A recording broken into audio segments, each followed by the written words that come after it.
Assalamualaikum warahmatullahi wabarakatuh. Selamat sahabat mata membuka jalan cahaya, inspirasi dan motivasi. Sahabat-sahabat, senang sekali rasanya saya Ian Alof Firdaus kembali menemani para sahabat di program konsultasi kesehatan ya, bersama Ibu Dr. Jasmine Parahita pastinya untuk sore kali ini ya. Edisi 28 ya.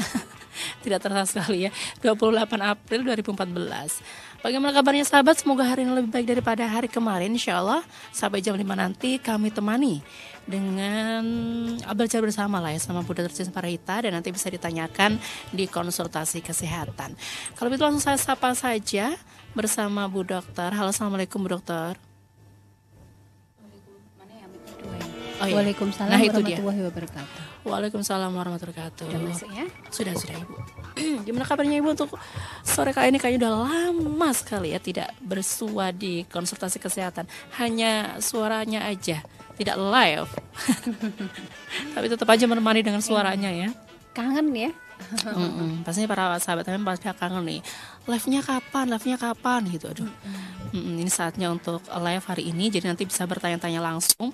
Kemarin ada beberapa yang bertanya pas waktu rekaman. Sajab ini rekaman bukan live. Gak apa-apa, dikumpulkan aja. Gitu ya. Tadi ada kok pertanyaannya masih bisa tanyakan sekarang. Ada yang masih beberapa ingat, nanti kita sampaikan kepada Bu Justin ya. Semoga para pendengarnya masih mendengar juga untuk hari ini gitu ya. Ya, moga-moga setia mendengarkan. Berarti dia kriteria orang yang suka belajar. Jadi iya, betul banget. Suka mendengarkan konsultasi kesehatan ya. Suka penasaran, pengen tahu apa ya. Walaupun nanti kita membahas ini, mau tanya itu, selama saya bisa menjawab, saya bantu. Iya, betul Kalau banget. saya tidak bisa menjawab, saya carikan jawabannya nanti. Saya usahakan. Sebagai PR ya, biasanya PR untuk Bu Dokter untuk mencari maksudnya. Tidak hanya mahasiswa aja ya, sekarang perkembangan teknologi begitu pesat. Sudah banyak banget ya.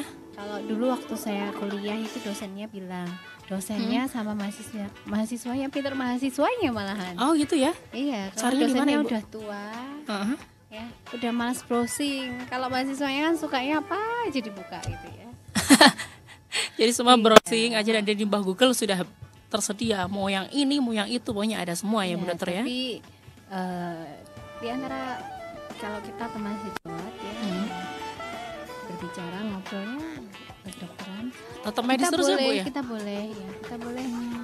boleh browsing boleh ya, tapi informasi yang kita dapatkan harus kita saring, kita tahu sumbernya mana. Jadi jangan nanti wah asal-asalan nanti ya. Gini malah bikin panik. Katanya yang membuat tambah parah penyakit adalah mencari informasi sendiri. Oh gitu, karena tidak ada resep mungkin ya Bu Dokter ya. Bukan, cari informasi sendiri kemudian dia berpikir yang tidak kesana sini. Jangan seperti ini deh nantinya gitu ya. Wah, harusnya yang penyakitnya ringan, malah dia mikirnya gimana. Jadi stres ya Bu Dokter ya. Kemudian dia berpikir nanti jangan-jangan begini, jangan menambah keparahan penyakit itu. Yang sebenarnya bahwa ternyata hanya psikologis aja, mungkin dia ada pikiran ya, dia kecapean, kemudian yang tadinya biasa-biasa aja kok jadi tambah kram, jadi apa? Ternyata ada pikiran, misalnya sedang ujian ya, atau sedang nggak punya uang gitu ya. Itu pikiran juga ya, belum gajian gitu. Waduh, kok jadi tanggal tua ini Bu Dokter ya? Ya baru banyak pikiran ini orang ya. Oh tanggal gitu. Tua ya. Kalau saya nggak ada bedanya Bu Dokter ya, tanggal tua sama tanggal muda ya. Berarti alhamdulillah itu happy terus berarti. Saya kan jiwa bisnis. Kalau bisnis nggak ada pengaruhnya, ada tua dan muda ya. Tiap hari maju justru ya. Ya betul lagi tuh. Untuk sore kali ini mau bahas seputar apa ini? Tadi ada mungkin bahasa awamnya itu gula darah ya? Atau, iya. Diabetes ya. Diabetes. Kalau mau bahas soal apa, kalau yang rajin mendengarkan kita sepertinya bahan sudah banyak sekali. Sudah pernah dibahas semua kita ya. Bahas ya. Tapi mungkin kita namanya belajar itu mengulang dan mengulang. Iya, kayaknya gitu. Ilmu pengetahuan itu ya memang kan artinya ilmu pengetahuan juga perkembangan juga pesat Bu Dokter ya. Iya. Jadi kita jangan sampai tertinggal dengan ilmu-ilmu yang ada, karena ilmu itu mungkin pertamanya dasarnya, tapi kan mengembang kemana gitu ya Bu Dokter. Jadi meluas gitu ya. Dan buat para sahabat FM yang mau bertanya, nanti kita berikan kesempatan untuk sahabat FM yang di rumah ya untuk bertanya-tanya. Saya tunggu di SMS-nya di 085 225 974 986 untuk SMS.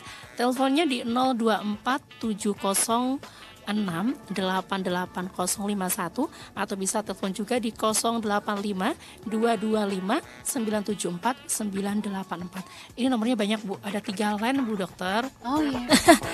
Itu semuanya masuk mixer. Jadi kita ada 3 nomor, jadi bisa dihubungi yang mana. Tergantung provider yang sahabat saya punya ini yang cocok yang mana, yang satu atau yang 2 gitu. Jadi lebih murah. Sekarang kan di radio ini sudah ada ajang curhat-curhat juga ya, jadinya kan lama ya pendengarnya, nelponnya lama, ngobrol sama Sian ya curhat. Jadi psikolog nih sekarang. Nah, itu kan jadinya providernya disiapkan dari beberapa jaringan lah ya. Iya, bahkan kita supaya punya lebih hemat ya. Bahkan kita punya ini Bu Dokter, punya komunitas. Jadi telepon secara gratis. Ya? Bukan telepon, ya? tapi secara gratis. Maksudnya kasih di sini itu aktivasinya 10.000, tetapi bisa digunakan selama 30 hari. Tapi makainya apa? Telkomsel Bu Dokter. Oh, Telkomsel. As atau simpati itu boleh. Oh gitu. Jadi kalau punya Bu Dokter punya halo nggak bisa Bu Dokter, karena halo tuh sudah di minute sama Telkomsel langsung, maksudnya sudah pakai berbayar langsung dari sana kan ya. Kalau ini kan sendiri, jadi aktivasi 10.000, nah itu nanti bisa telepon bebas gitu dengan sesama gitu ya. Oke, mungkin Bu Dokter bisa langsung dimulai saja ini untuk diabetes ya.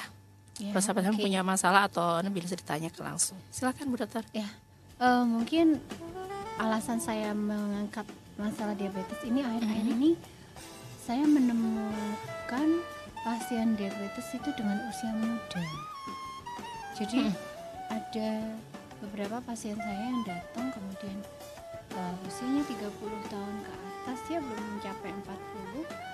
Dia mempunyai putra masih kecil-kecil. Masih muda ya Bu Dokter? Masih muda, masih kecil 2 atau 3 kalau nggak salah. Itu dia bilang saya tuh punya sakit agak gula. mendekat Bu Dokter.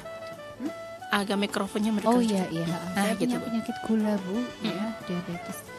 Kemudian saya kalau dilihat sekilas tuh dia segar, badannya gemuk kayak ibu-ibu ya. Terus kemudian ketika saya cek 400 itu ya. 400 kadar gulanya? Iya, kadar gulanya. Normalnya berapa sih Bu Dokter? Normalnya itu 90 mencapai 110 atau 120 lah ya. Wow, ini udah tinggi banget ya. Ya, kalau misalnya kurang dari 90 kita sebut hipoglikemi. Kalau lebih dari 120 tapi masih kurang dari 200 masih kita observasi. Kalau lebih dari 200 itu sebenarnya sudah dinyatakan bahwa dia gula. Apalagi lebih dari 200-nya itu ketika dia sudah 2 jam setelah makan ya, atau bahkan dia belum makan seharian, setengah hari kok 200, ya itu sudah mengacu sekarang yang namanya prediabetes. Kalau di atas 200, 250, 300 apalagi 400 sudah positif diabetes.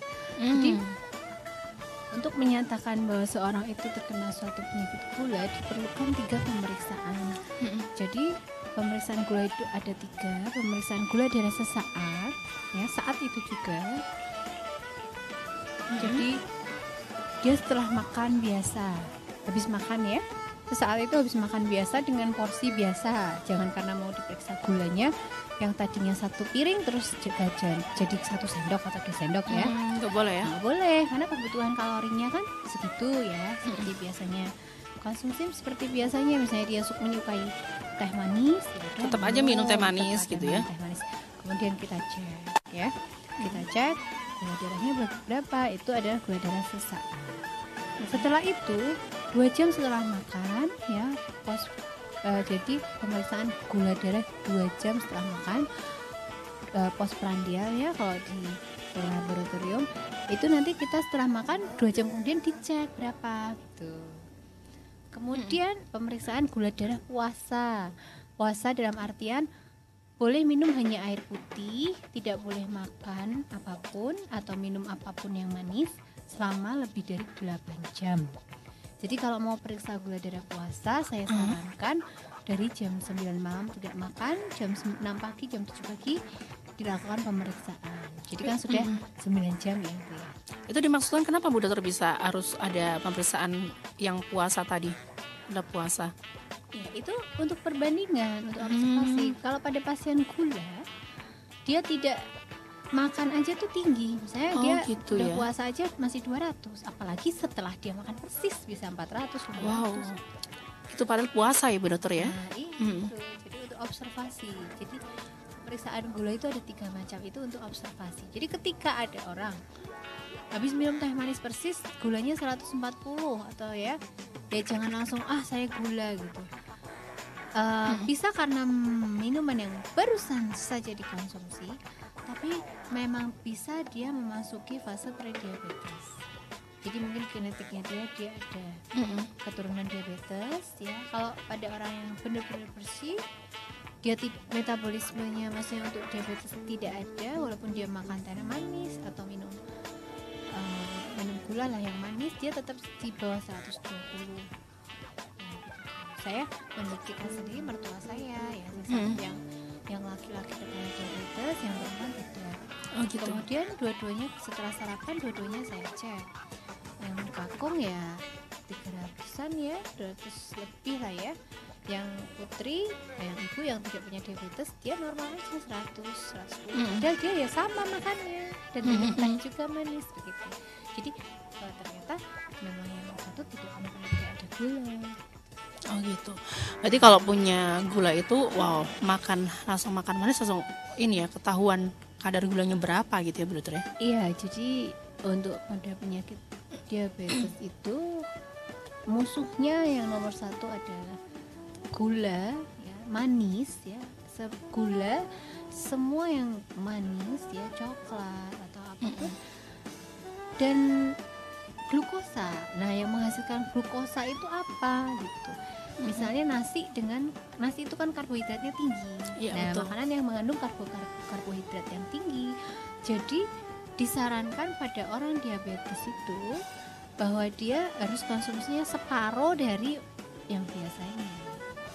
Biasanya 1 piring, setengah piring aja gitu. Iya, separuh dari yang biasanya. Ya kalau yang awal-awal dia akan merasa lemas ya. Mungkin, tapi pada orang diabetes sebenarnya tidak dianjurkan dia puasa terus gitu, tidak. Maksudnya puasa tidak itu gimana? Nggak makan?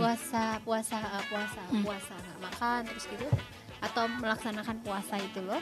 Ramadan. Untuk kalau Ramadan nggak apa-apa ya, tapi untuk terus-terusan supaya untuk menjaga gula darahnya itu juga tidak disarankan seperti itu. Bahwa Islam pun memberikan contoh puasa kan, puasa Nabi Daud ya, sehari puasa sehari, nggak boleh ya. Tapi kalau kita puasa terus kita nggak kan boleh ya. Mungkin kalau Ramadan sebulan ya, makanya dibatasin 1 bulan, tidak setengah tahun kan, karena kan takutnya kan dehidrasi ya. Nah, Allah sudah mengira-ngira bahwa 1 bulan itu sudah cukup ya, kenapa nggak 2 bulan atau 3 bulan ya.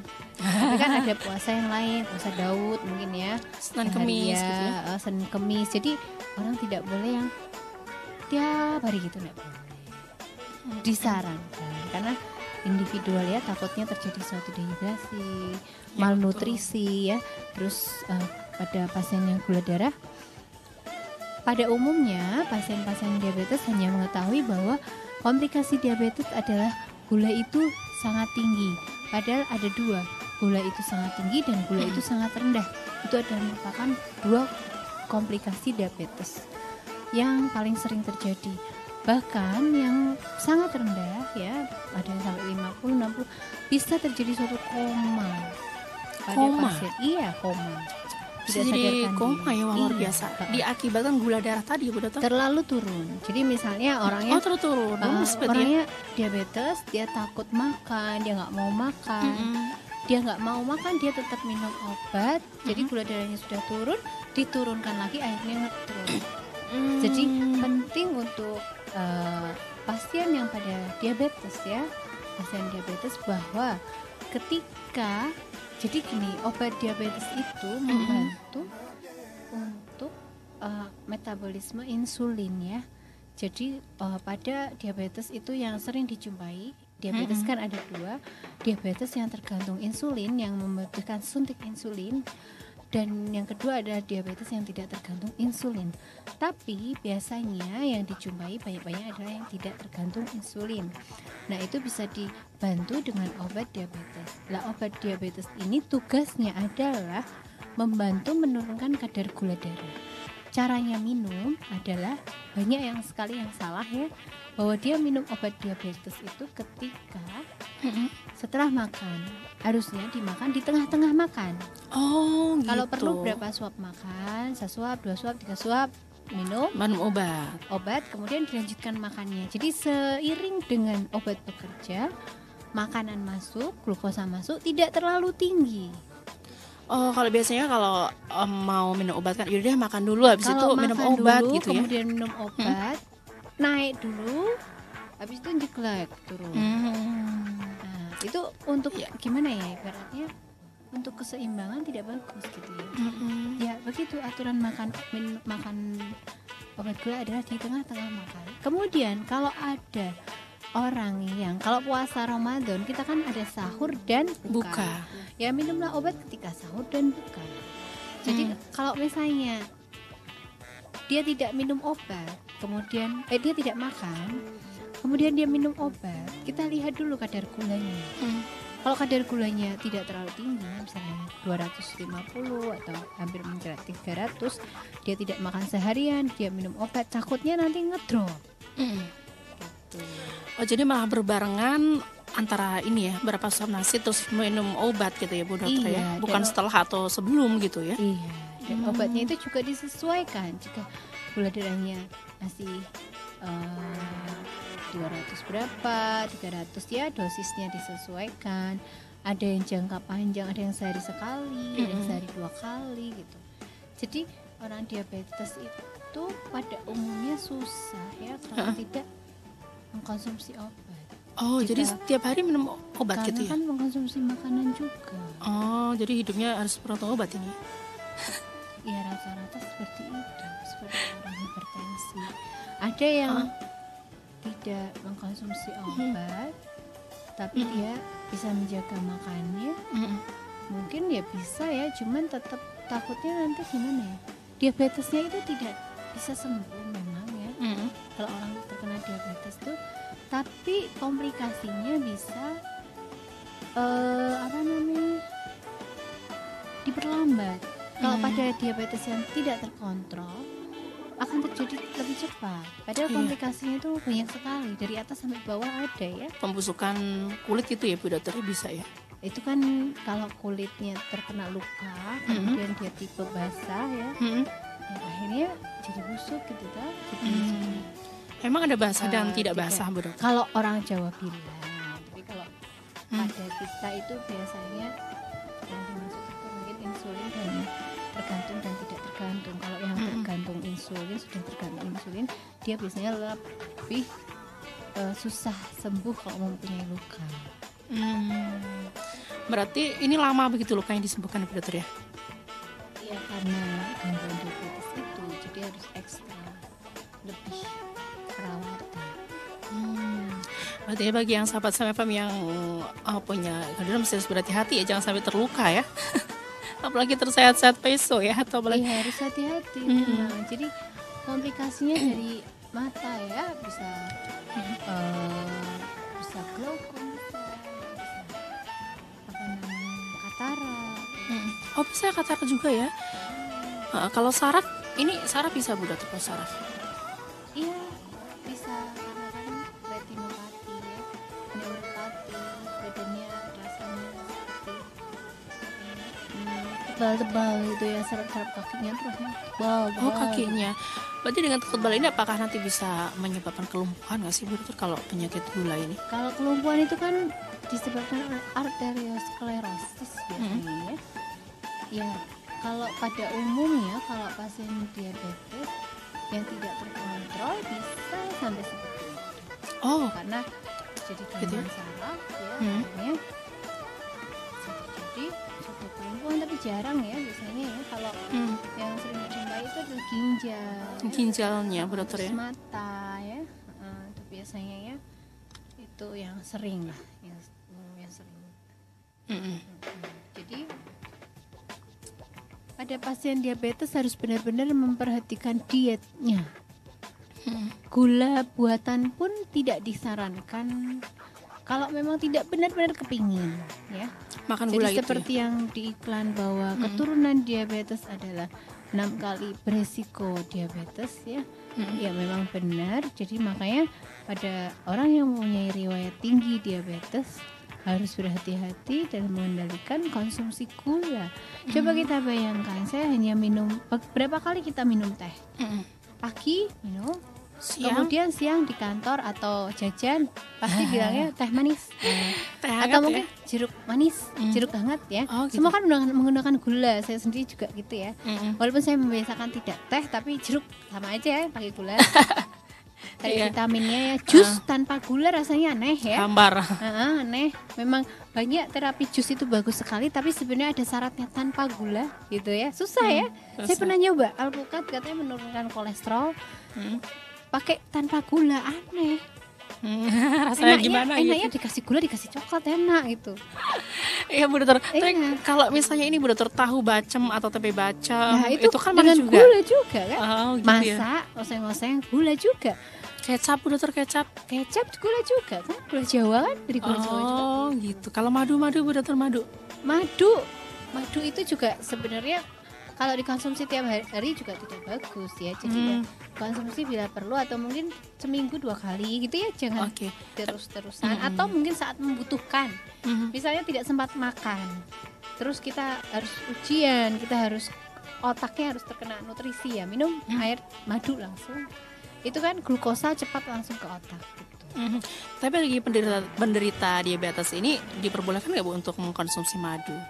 Ketika dia hipo, Oh, lemah itu ya pas waktu ininya. waktu gula darahnya turun, pertolongan pertama memang dikasih gula. Terus gimana taunya Bu kalau dia turun apa tidaknya nih Bu Nah, Dokter? kan ada alat untuk ngecek, termasuk di tempat praktek saya ada kan alat untuk mengecek. Iya gitu ya. Dan bisa Boleh, dibeli. Ya jadi maksudnya gini, Ke apotek bisa itu Bu Dokter ya? bukan. Oh bukan. Kalau memang dia memang diabetes kronik ya, biasanya umumnya dia punya alat sendiri, dia Untuk bisa mengecek menggunakan sendiri? Iya, dia Boleh ya sendiri. Bu Dokter tanpa Boleh, panduan tidak sama apa. dokter? Loh, itu mudah menggunakannya. Cuman kan biayanya lebih banyak ibaratnya untuk Beli alatnya, alatnya gitu. untuk stripnya ya, test packnya, kemudian jarumnya, kapasnya. Tapi kalau dia terkontrol ya sekali-sekali cek, sebulan sekali kan tidak masalah gitu, bisa dibantu gitu. Jadi taunya dari itu. Makanya pada orang-orang yang mempunyai diabetes kronik, misalnya memang dia berkecukupan, biasanya dia punya alatnya, Alatnya ya. atau dia juga edukasi ya, orang yang smart ya, pintar lah ibaratnya ya. Kemudian bukan yang orang jadul banget ya, dia atau mungkin dia punya putra ya yang bisa membantu dia, dipakai alatnya gitu. Jadi tetap aja menggunakan alat itu bisa ya. Dan yang dimiliki tega sendiri. melihat darah ya, kalau yang nggak tega ngetak jarum ya gimana? Wow gitu, itu mah Seperti dilakukan saya dokter. membelikan bapak mertua saya tidak dipakai karena ibunya tidak tega, takut sama darah dia gitu. Jadi Itu, ketika hipoglikemi taunya sudah terlambat, jadi udah yang kayak nggak sadar gitu. Nah itu pertolongan pertama adalah biasanya kalau orang penyakit gula, kalau dia terkena komplikasi hipoglikemi, dia kayak linglung, bingung. Oh bingung ya. Kayak bingung, terus kayak ngomong-ngomong sendiri, terus tiba-tiba dia pingsan atau apa, itu malah sambil jalan mencari pertolongan sambil jalan ya. Saat itu siapkan air gula di gelas, bisa 3 sendok atau 2 sendok, kemudian ditetes-teteskan ke mulutnya dia sambil jalan cari pertolongan. Oh gitu ya. Kalau itu sudah hipo ya tadi Jadi dokter. misalnya yang satu panggil dokter, yang satu melakukan itu, atau panggil ambulans atau apa gitu ya. Jadi itu mungkin kekurangan seperti itu ya. Itu oleh dari dosen saya, spesialis dalam ya. Kemarin waktu saya koas, dosen saya juga mempunyai ibu yang diabetes, kemudian bercerita tentang itu. Jadi bagaimana pertolongan pertama Pak? Gitu kan. Ketika kita bawa ke UGD pun tidak peduli kan, harus pakai mobil ya. Berarti ini penanganan pertama ya, yang langkah-langkah pertama yang sebelum kita menuju ke dokter, berarti itu langkah-langkahnya minum atau mengasih gula 3 sendok tadi ya Bu Dokter ya. Makanya saya kadang gimana ya, pasien gawat ya itulah. Di sini agak susah ya. Di sini agak susah, jauh dari mana-mana ya. Oh gitu ya. Memang puskesmas mungkin ya paling dekat ya. puskesmas itu di Mijen, Bu Dokter. Karena agak lama, agak jauh juga lumayan. Agak jauh juga. Makanya saya kadang tuh nggak ada ya Bu ya 24 jam masa ke sini. Menunggu sebentar saja tidak mau tuh saya pikirnya gini loh, UGD aja juga antri, ada administrasinya. Jadi kalau misalnya ada pasien terburu-buru ya saya bisa membantunya ya sebatas itu gitu ya. Jadi kalau memang maksudnya tidak gawat atau terburu-buru gitu loh Mas. Oh gitu, masih ringan lah ya. Kalau terburu-buru memang larinya tuh ke UGD, gawat darurat ya. Dimanapun misalnya di rumah sakit atau di praktek dokter itu biasanya kan agak nunggu sebentar ya. Sebentar persiapan. Kalau di rumah sakit mah justru administrasi dulu mungkin ya, jadi tasnya juga dan bla bla. Saya juga sempat dilala ya ke rumah sakit juga itu, maksudnya mengantarkan orang ya, dilala kita pas di luar kota tidak bawa apa-apa gitu kan. Akhirnya terpaksa harus ke rumah sakit karena kukunya lepas ya. Saya menyarankan ke rumah sakit. Itu aja kan harus melalui UGD ya, nunggu dulu sebentar Bu ya ditanganin, tapi kan ada prosedurnya gini, jadi nggak yang tunduk lah, sabar. Kecuali ini udah kritis ya Bu Dokter, kalau udah kritis juga berpikir juga di sini memang agak jauh dari apa ya, tapi kalau ya sekedar batuk pilek dan begini ya, saya mau edukasi juga ya. Boleh edukasi. Tolong kalau pada orang tua yang misalnya putranya panas ya, jangan menunggu nanti gawat baru diperiksain, kasihan anaknya. Kadang lagi saya panas ya. Saya diskusi sama sesama sejawat saya, pasien tuh so anehnya begini loh, panasnya sudah berapa hari, 3 hari, dibawanya ke dokter tuh jam 11 malam. Bukannya dokternya tidak mau diganggu, cuman kasihan anaknya. Saya insya Allah kalau memang gawat, kemarin kapan pernah ada pasien yang seperti itu ya, datang malam-malam ya, alhamdulillah saya pas ada juga belum tidur, itu juga legowo nih dokter ya, ada yang nggak mau ya, anaknya panas ya, saya bantu, tapi saya kecewanya nanya, sudah berapa lama Bu panasnya? Sudah 3 hari lah, kok baru sekarang ke dokter. Oh gitu, sebenarnya berapa hari Bu? Kecuali kalau mendadak panas ya, kemudian tiba-tiba ada kejang, langsung ke dokter yang terdekat seperti ini gitu. Tapi dia sudah 3 hari panas, tidak tertangani dengan baik, datangnya ke dokter dini hari, kan kasihan anaknya. Sebenarnya begini Bu Dokter, kalau misalnya dia sudah mengalami panas, ini berapa hari rentang waktunya untuk kita langsung ambil tindakan Bu Dokter? Tindakan ke rumah sakit atau ke dokter? Kalau hanya saya punya 3 anak ya, jadi saya berbagi pengalaman aja. Kalau anak-anak hanya pilek biasa tanpa disertai infeksi yang berat, 1 hari dia panas, besok keluar pileknya. Tapi kalau dia infeksinya agak lumayan, 2 hari dia panas ya, kemudian tidak turun ya, kemudian ditambah parah. Jadi kita pakai patokan 2 hari dia panas, kok tidak bisa diatasi, misalnya orang tua mau iseng-iseng beli obat sendiri di apotek ya, yang dirasa obatnya ringan atau mungkin karena termakan korban iklan ya, kemudian dia nyoba, kok malah dikasih obat batuk tidak sesuai dengan batuknya. Fungsinya dokter itu kan, ini batuk apa? Batuknya kalau di umum berdahak dan tidak berdahak, padahal batuk itu banyak. Orang yang batuk terus ternyata dia karena sakit jantung juga ada. Orang yang sakit TBC tidak batuk juga ada. Wow, malah menakutkan ya kalau ini.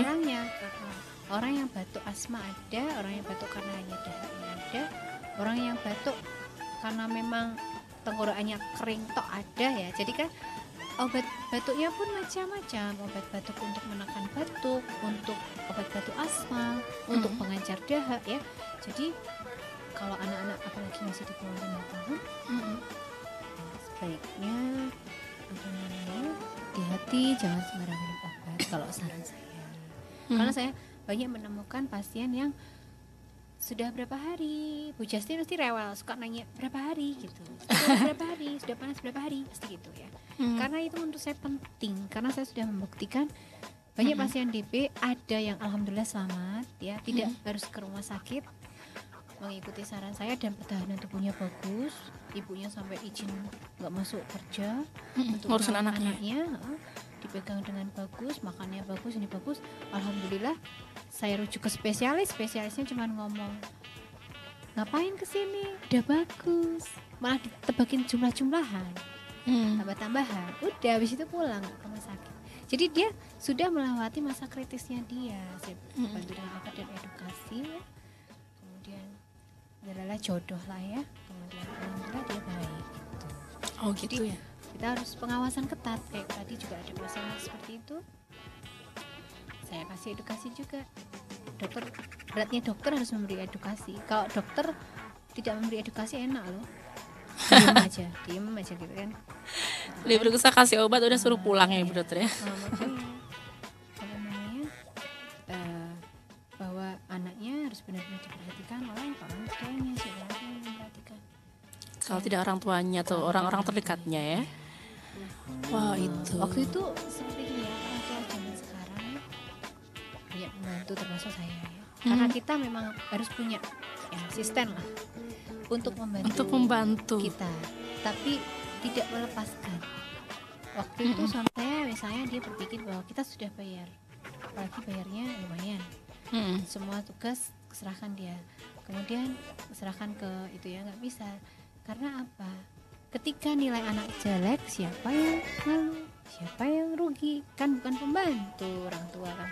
Ketika anak sakit, siapa yang akan merasa susah?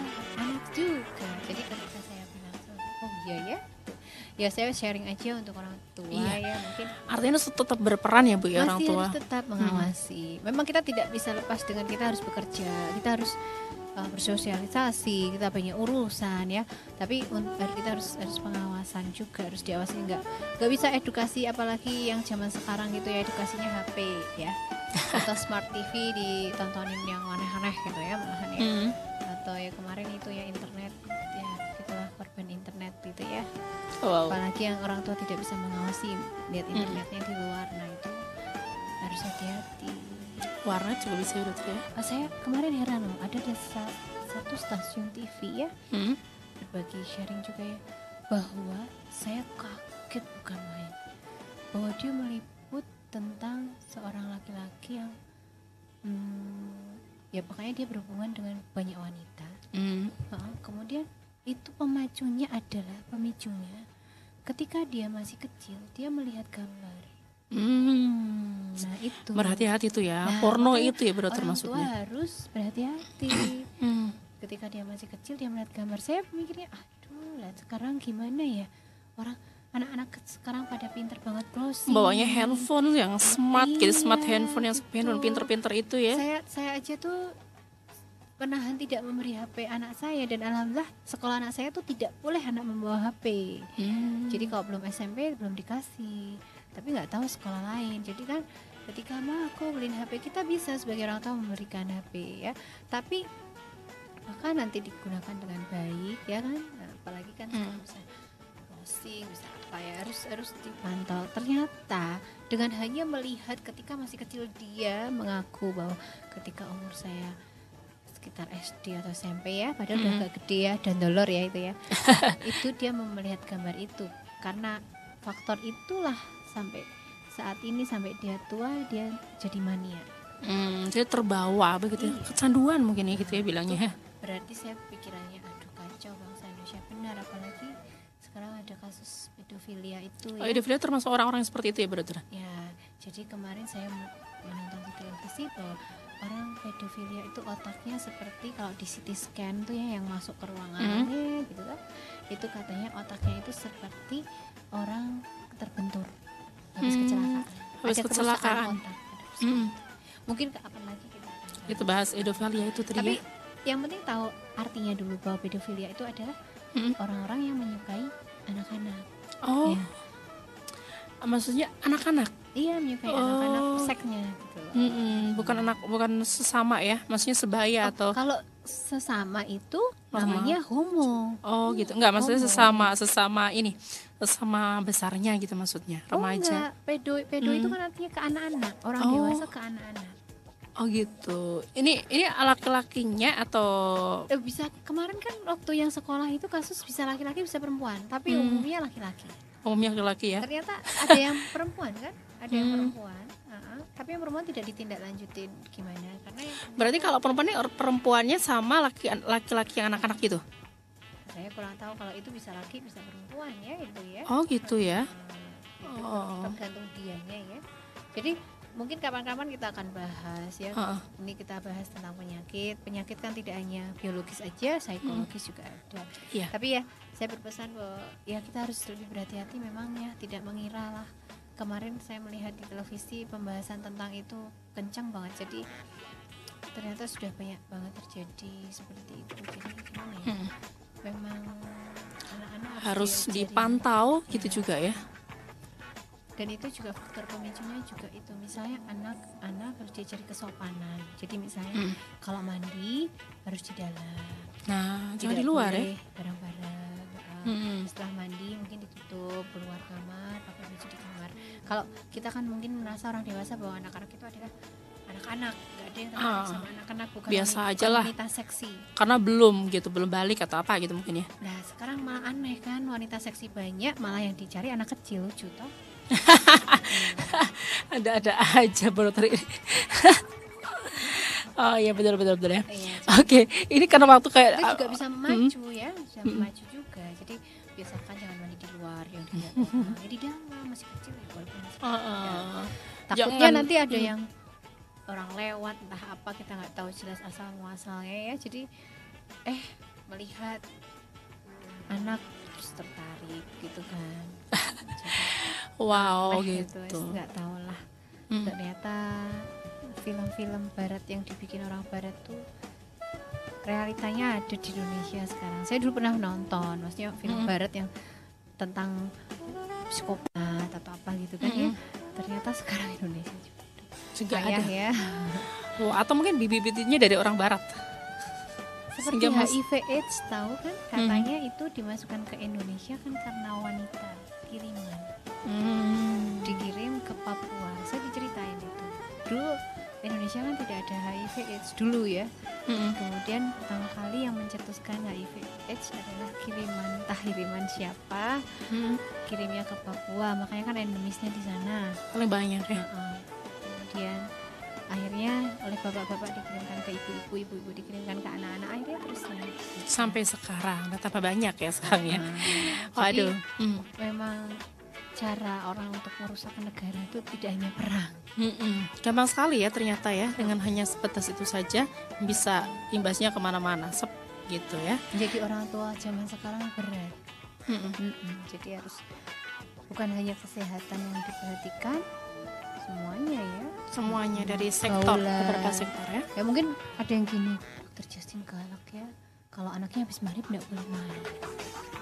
Ya anak teman saya, temennya anak saya datang. Tetangga gitu. Manggil anak saya gitu kan. Saya nggak boleh, karena apa? Saya biasakan bahwa supaya kalau udah maghrib ya di rumah kalau bisa. Itu nanti akan mendidik dia sampai besar, akan diturunkan lagi ke anaknya. Karena dulu saya juga seperti itu. Kalau sholat maghrib harus di rumah. Jadi walaupun saya Nggak boleh main ya. kasih kebebasan untuk kesana kesini pulang dulu ke rumah, nanti kalau ada keperluan izin lagi gitu. Nggak yang terus nonstop nggak ada Mainnya di luar izinnya, aja gitu ya. Gitu. Iya. Oh, Ada SMS ini ada SMS. Kita lihat SMS-nya dari mana ya? Karena waktu ini waktunya juga sudah habis ya. tapi kita kalau ada SMS kita jawab dulu ya. SMS ini, oke kita baca. Ada ini sebenarnya. SMS-nya adalah oh gitu. Suaranya Brutur nggak kedengaran. Abisnya Brutur itu lemah banget suaranya ya. Ya ini ada yang pendengarnya dari Pasar Aceh nih, persahabat-sahabat yang menanyakan, Bu dokternya dikerasin lagi dong suaranya gitu katanya. Oh gitu ya. Oke, sudah Pak ya, sudah keras ya. Oke deh, udah keras suaranya sepertinya. Tapi ini sudah. Padahal saya sudah deket banget loh. Masa nanti ini apa mungkin dari ini, radionya? Enggak, ini suaranya Bu Dokter emang lemah lembut ini. Apa ya namanya, agak pelan-pelan gitu suaranya kan. Masa sih? Iya, vokalnya mungkin ya. Oh iya. Sayangnya Indonesian Idol tidak berlaku untuk 27 tahun ke atas ya. Oh iya. Selalu geli kalau ingat Indonesian Idol itu. Anak saya yang lucu tuh. Jadi dia bilang, "Mama kok nggak ikut?" gitu kan. Udah jadi mama. Nanti ditinggalin, bingung ya ke Jakarta ya untuk ikut audisi. Aduh. Oke, berarti karena waktu yang mungkin kalau kita, yang tadi mendengarkan tidak jelas, mungkin nanti bisa SMS ya ke Mas. Ini kalau begini jelas, kalau begini jelas. Berarti tadi ada kesalahan dari sini loh, bukan saya. Saya udah terlalu deket banget ini, masa mau saya cium ini mic-nya. Enggak, mungkin artikulasinya, masa artikulasi itu kurang lantang berbicaranya gitu loh Bu Dokter. Masa sih?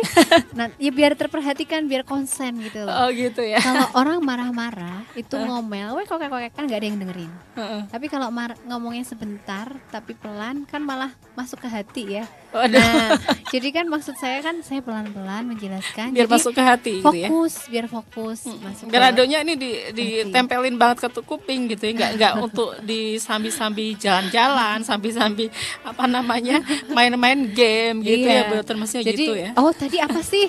Sambil main game apa di online gitu kali ya. Itu apa sih tadi yang terangin Bu Dokter ya, pasti enggak konsen, makanya kan saya pelan-pelan menjelaskannya gitu. Oke deh. Oke Bu Dokter, ini karena mungkin waktu nanti kalau yang tadi enggak jelas mungkin bisa tanya nanti yang enggak jelas tadi apa ya, mungkin bisa di SMS atau gimana ya. Oke, kita akan coba lagi satu lagi SMS ini ya. Oke, ini lagi apa yang tadi lagi kayaknya seperti yang kita bahas lagi. Oh, sekarang jelas katanya. Masa sih ada jaraknya sama lo? Oke. Cuma satu jari dari mic ini. Oh aduh, sekarang udah jelas ya kata Pak Mono yang ada yang Mono nih, bukan Pak Mono. Yang Mono nggak mau dipanggil Bapak soalnya. Yang Mono yang ada di Pasar Aceh. Wah, deket nih sama Mebel Erijaya ya. Dekat Mebel Erijaya. Iklannya belum nongol lagi ya. Sebentar lagi nanti ya. Tunggu ini dari Bu Dokter dulu ya. Terus talk show-nya ya kapan kita rencanakan nanti. Oh ya, talk show-nya belum ya. Oke, Bu Dokter mungkin ada kesimpulan dari penyakit diabetes tadi. Saya bicara secara awam aja ya tadi ya. Jadi kalau penyebab itu kan kerusakan pada pankreas gitu aja ya. Ada sel beta, ada apa. Dan ada dua, tergantung insulin, tidak tergantung insulin. Kalau mau tahu itu tergantung apa Anda harus dicek laboratorium. Karena dokter itu harus dibantu dengan yang namanya pemeriksaan penunjang ya. Jadi apa namanya? Tapi pada umumnya yang di Indonesia itu yang tidak tergantung insulin, jadi masih bisa dengan obat. Kecuali kalau dia sudah dari lahir diabetes ya, itu biasanya adalah yang tergantung insulin. Iya. Nah kemudian apa namanya?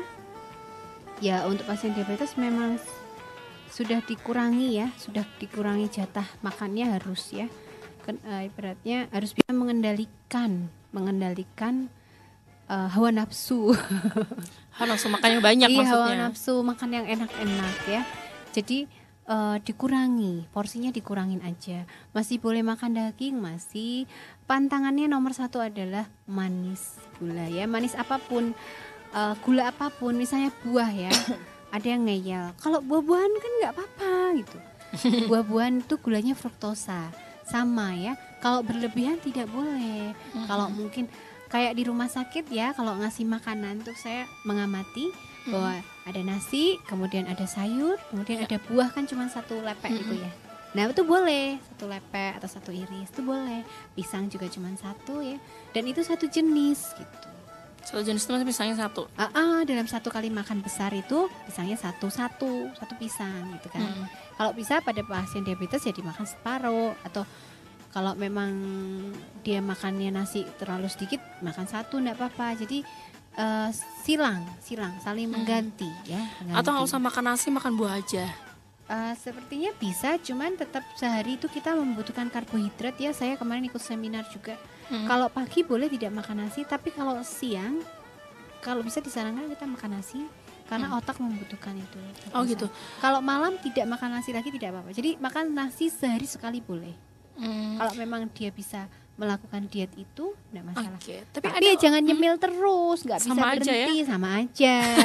Jadi ada yang bilang gini, saya tuh nggak pernah makan nasi, dokter. Tapi saya nyemil ya, sama aja. Gulanya malah nggak berhenti. Pada pasien diabetes tidak disarankan tidak sama sekali makan. Break time boleh ya.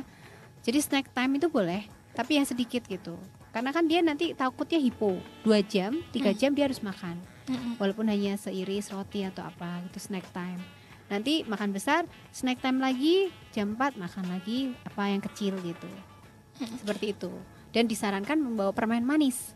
Jadi kalau misalnya dia kayaknya merasa bahwa dia kayaknya aku mau pingsan nih, berarti gulanya turun, dia mood permen aja. Misalnya dia lagi seminar atau dia lagi terjebak di suatu kondisi yang dia tidak bisa makan, ya kan? Dia sudah bawa permen itu. Sarannya seperti itu. Artinya orang yang menderita gula darah ini tidak selalu tinggi terus ya Bu ya? Tidak selalu tidak boleh gula. Ya itu dia boleh gula ketika dia hipo, karena komplikasinya hipo dan hiper gitu. Jadi jangan terus mamanya gula dijauhin gulanya. Malah justru pada pasien diabetes boleh membawa gula di tasnya. Misalnya aqua, dia seperti hipo, dia kasih minum, dia minum gula. Jadi dia tidak seimbang. Tapi saat kalau lagi mau pingsan aja gitu ya, jangan untuk hari-hari. Biasanya kalau ke pingsan itu biasanya cenderung ke Kalau tinggi itu biasanya tiba-tiba langsung pusing atau terlalu tinggi itu seperti itu lah ya. Oh pusing ya, ciri-cirinya ya. Pusing atau kemudian biasanya pusing kalau terlalu tinggi itu pusing yang sangat pusing. Terus badannya nggak enak semua, keringgingan, kesemutan. Oh itu kayak pegel-pegel gitu Bu dokter ya. Oh itu ciri-cirinya. Iya. Wow, gula darah.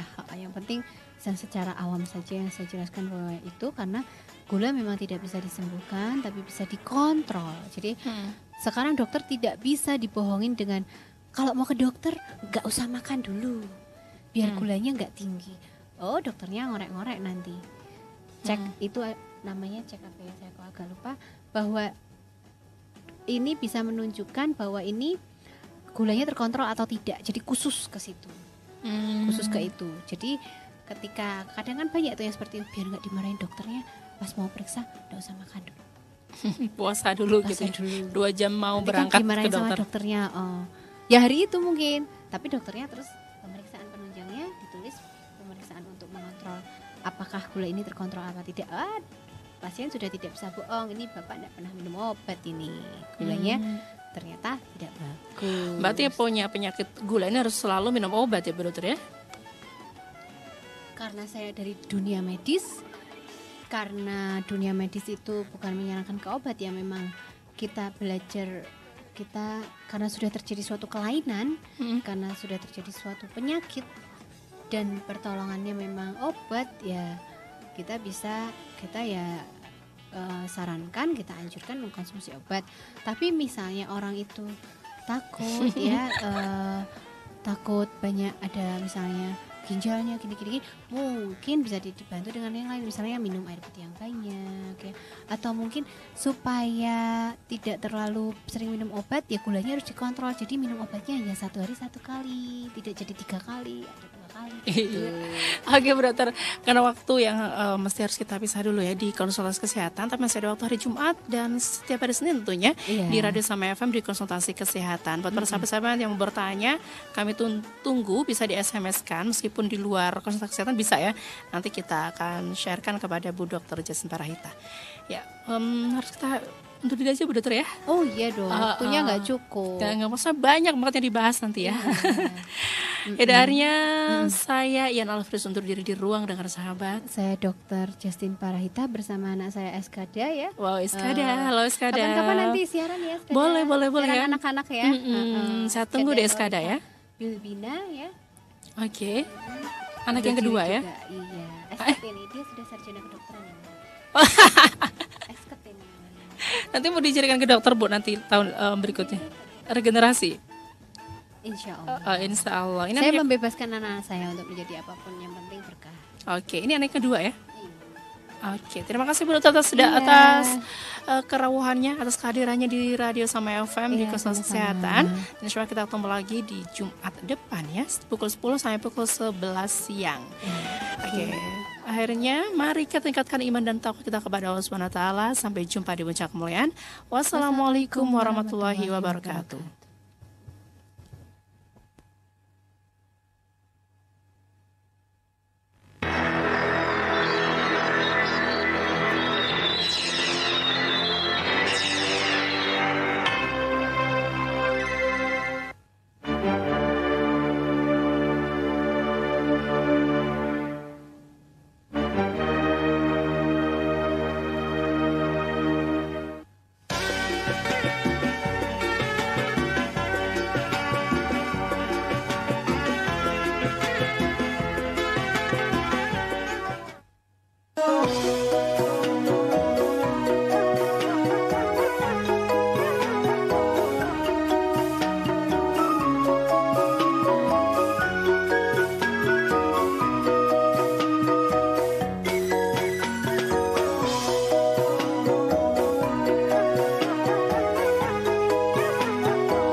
Sama FM, sahabat mata, membuka jalan cahaya, inspirasi dan motivasi.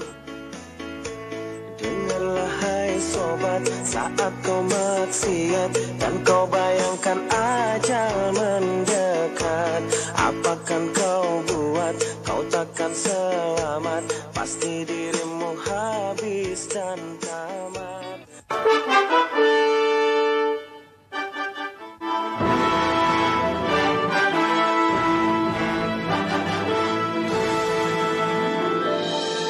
Sesaat lagi kita ikuti Voice of Islam, persembahan dari Radio Sama FM, kerjasama dengan Media Islamnet.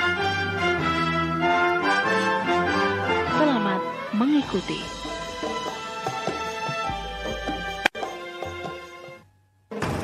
Media Islamnet dan radio kesayangan Anda ini menghadirkan Voice of Islam. Ada di antara kita yang berpikir kalau awalnya rezeki kita sedikit nanti jadi berubah jadi banyak. Iya. Kalau awalnya jodoh kita itu yang itu nanti jadi yang ini, siapa tahu yang lebih baik misalnya.